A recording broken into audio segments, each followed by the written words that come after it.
All right, guys, Nathan here with CrossFit Branson. Just going to go over some time management techniques with you today. Do you ever feel like you're just drifting through life, not really setting anything and accomplishing anything, just kind of doing the mundane 9 to 5, maybe taking care of your family, maybe taking care of yourself, but still feel like there's a little bit more for you? Feel like you're a little bit unorganized, projects and goals never get done. You always have this vision, but never complete it, never take the next step for it. Maybe you and your partner, you and your spouse, or even friends, your schedule never seems to line up. Could cause some contention.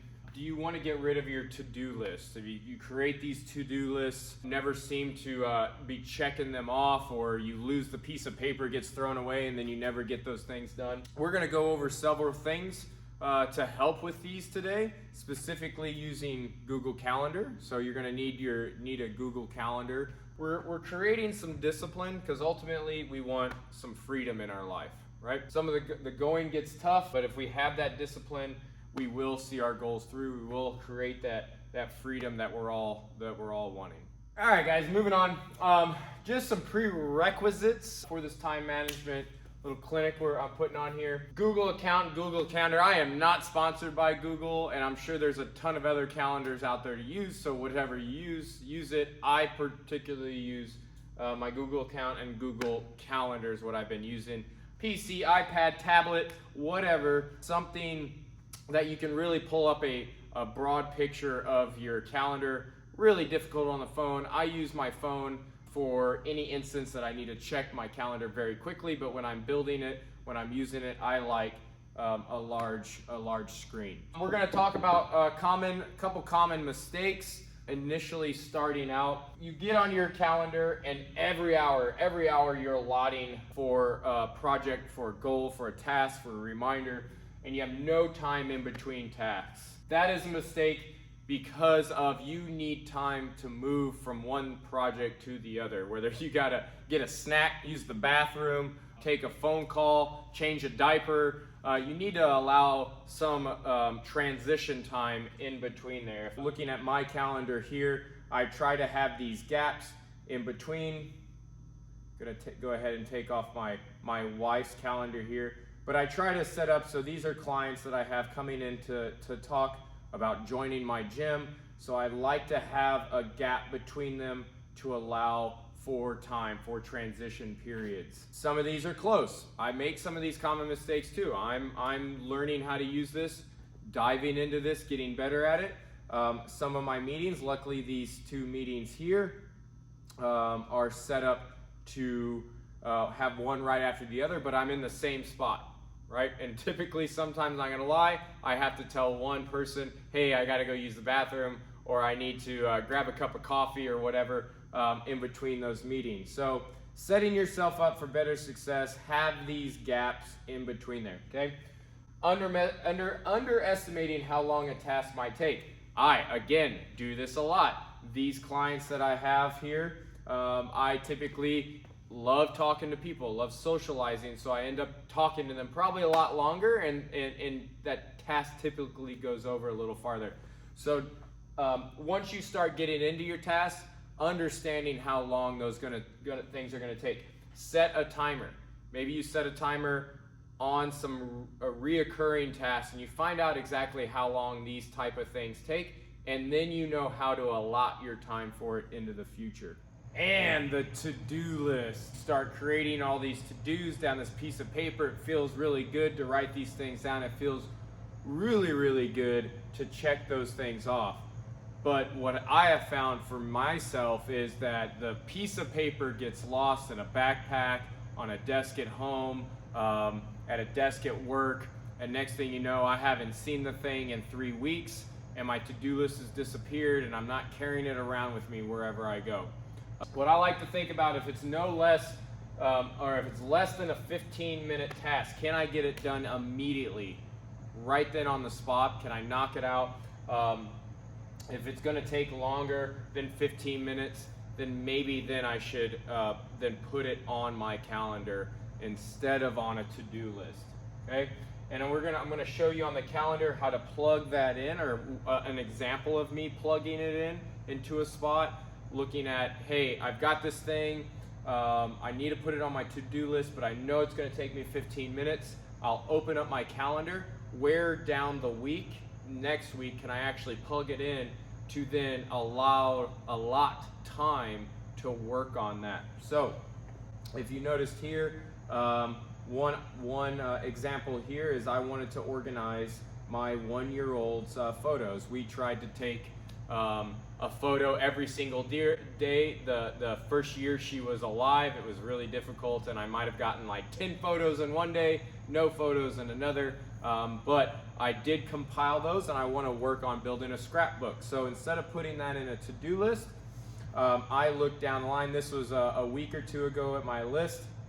I looked down the line and I allotted myself 1 hour here to work on it. All right, so that when I come to there, again, this is the time I'm dedicating to this task, this project, and that's what I'm going to do for that time.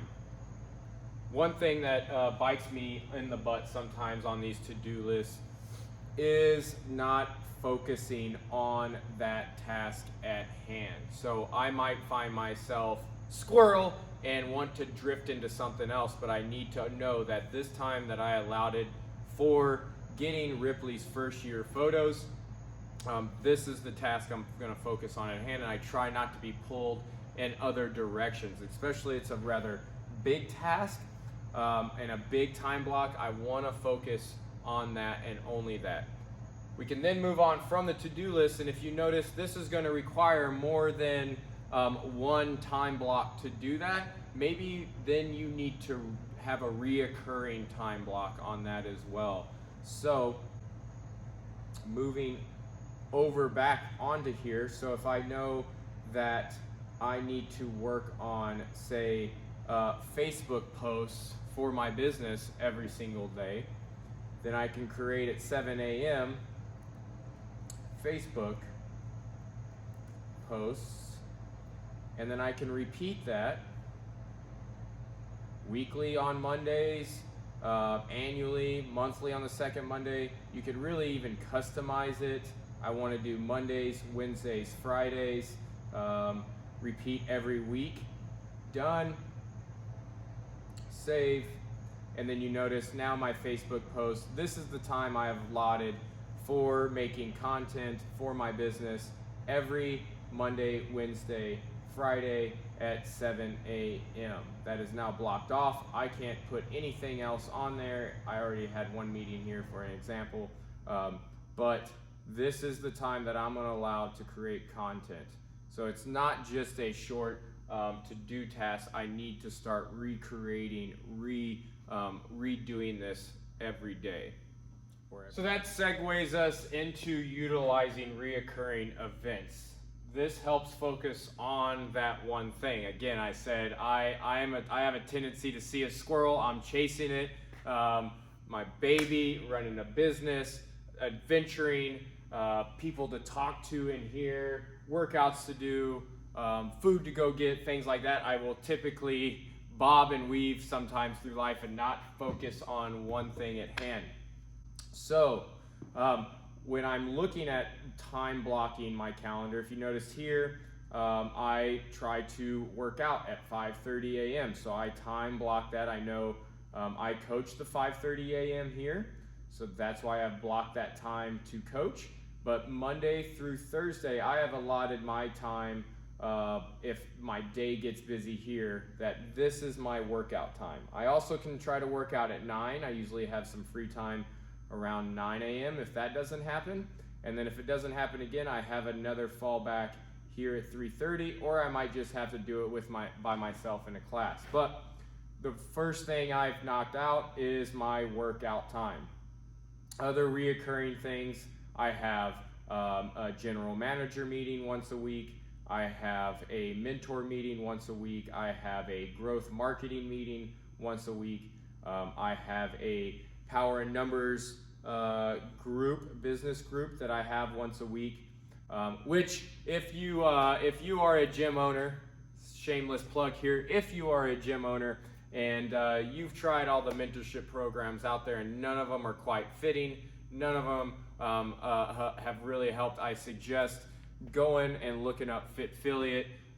It's run by two amazing guys that have been in the CrossFit space for quite some time, and they dive into you and only you and your gym and your goals as a gym, instead of some sort of cookie cutter kind of program some of these other mentorship gym gurus are putting out there. On top of that, they ask you the hard questions. They make you think of the reasons why you're doing it.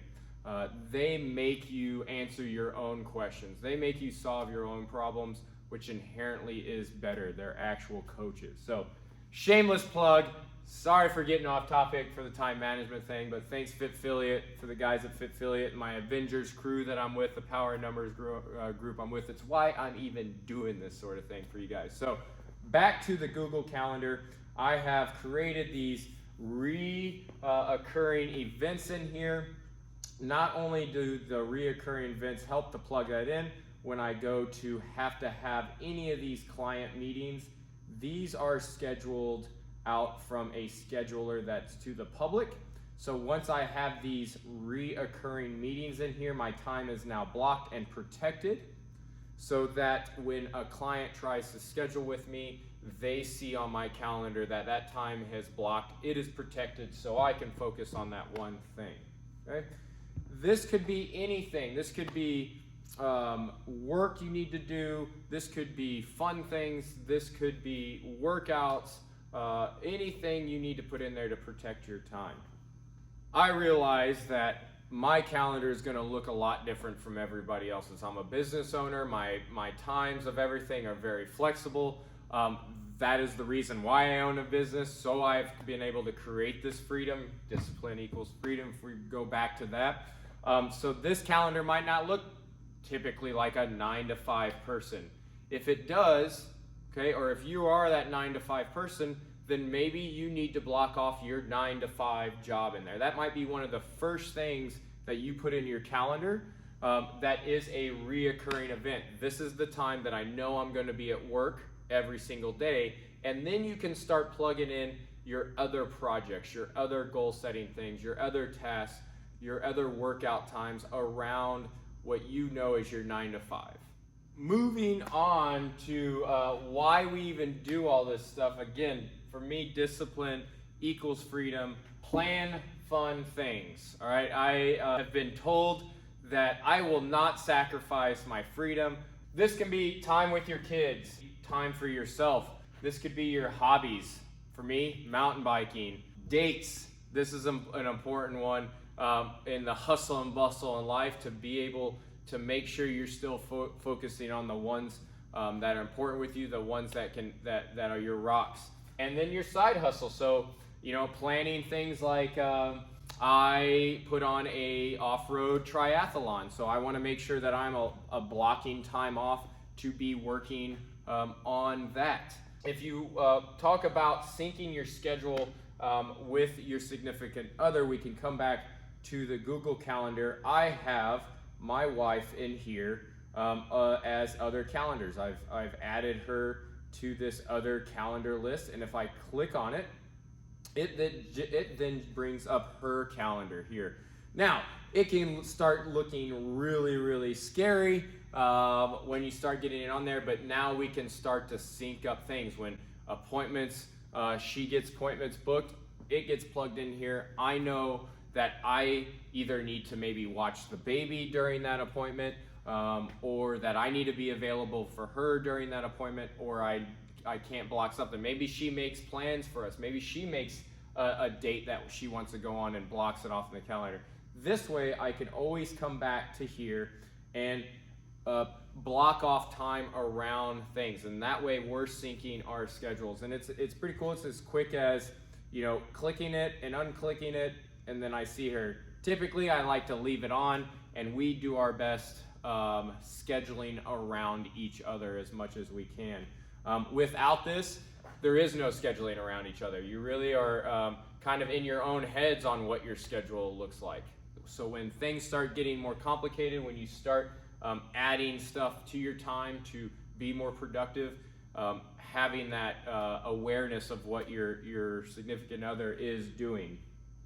This decreases the confusion, opens up communication, all those good things that we want to have in our relationships. If you notice here, she is a different color. I'm gonna go on colors and tasks that help me kind of organize this.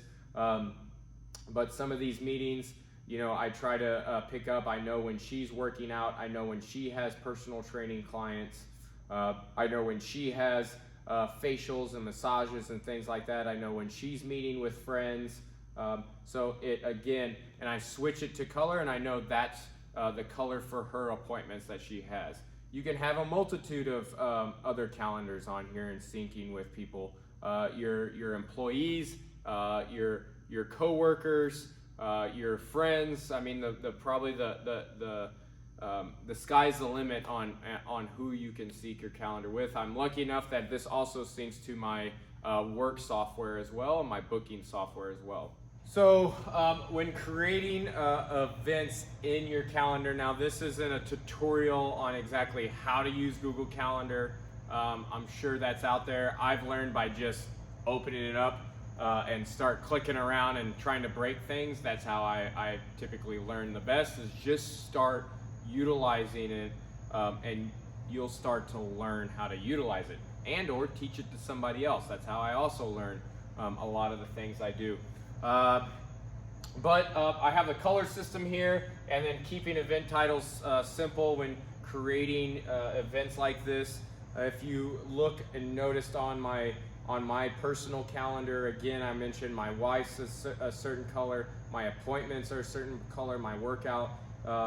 Go ahead, and I've created this color system. Create your own default colors. My clients, events, workouts, hobbies, household, spouse, coaching. I think I wrote here, and I'd like, unfortunately there's no emoji for salmon colored, but if you go to my calendar, you notice those colors are in here. Keeping event titles simple,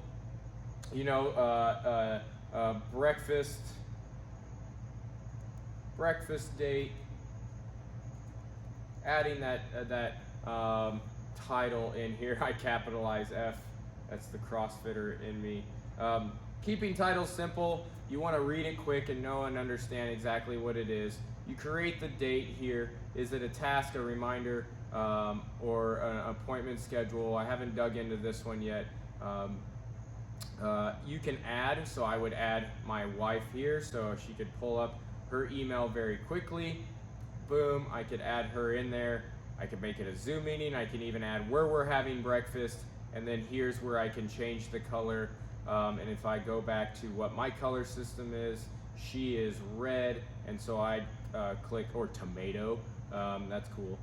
So you can click that and make that color. You click save, have all that in there. If her email's in there, it'll send her a reminder. She can accept it. It's really cool. And then what a nice surprise, like, oh, Nathan, my husband just planned a breakfast date with us, and she just got this little email. So that's pretty nice. I know she likes those sort of things. So blocked off on the calendar, put away the to-do list, and you're scheduling yourself out. Keeping the event title simple, that is just being able to look at the calendar and know exactly what it is. And the color system is, it doesn't all blend together. If you notice, if it was all the same color on this calendar, it would start to be hard to differentiate what you're doing when you're doing it. I want to add one more into here, guys, for some of you guys business owners. Theme your days. This is something also I could continue to work on. Monday could be, hey, this is my bookkeeping day. Wednesday could be like, this is my day that I work on my operating system. Friday could be, this is the day that I work on creating content. So if you can theme your days, this also continues to help you stay organized and know, hey, this is the task that I'm focused on this day, and know that anything else that comes across my plate, I will get to it on the day that I've allocated for it. All right, guys, we can talk a little bit about self-reflecting to help with time management. Are your tasks lining up with your goals. Start thinking about asking yourself some of these questions, analyzing yourself, reflecting yourself. Again, I mentioned the Fitfillet guys earlier. They are a great thing for me to bounce myself off to, and they'll send it back, and it helps me ask myself questions that I need to be thinking about, self-awareness that I need to be thinking about, to help me with my time management, to help me with my projects, task goals, making sure they're aligned with what I'm trying to accomplish. How are you spending your time? Do you notice that you would rather or have a tendency to scroll Instagram, TikTok, Facebook instead of working on tasks? And that could be as simple as doing the dishes, right? When are you most or least productive? I find myself, as I've gotten older, more productive in the morning. Once I've put a lot of effort into work, into working out, as the afternoon and evening come along, I'm not as productive. So I know that I need to schedule a lot of my thinking time in the morning and not so much in the afternoon and later afternoon. Just analyzing yourself. Are you an introvert or extrovert? Knowing these things about you. Do you procrastinate? My name is in procrastinate. Yes, I know I procrastinate a lot. I know I see a task at hand and I'm like, man, I really don't want to do that. But then if I remind myself of my goals, that typically can take that negative thought that I have, crush it, and then I can move on to actually working towards that. Be honest and accurate with your time, with what you want to work on. That is going to help manage your time as much as possible. I know that I'm least productive in the afternoon, so I'm honest with myself. I don't try to schedule myself a lot of very critical thinking things then. All right, guys, and last, I want to look at, instead of looking at tactics, look at your habits. In order for you to create this momentum and create these calendars and things like this, you need to create a habit around it. What I've found in creating a habit around it is I think I enjoy habit stacking a lot. I believe this came from maybe a book called Atomic Habits. I have not read it yet. Not a good reader. I'm trying to get better at it. Pairing something up you already do habitually with something that you want to do that lines up with your goals. So one of my simple ones is drink more water.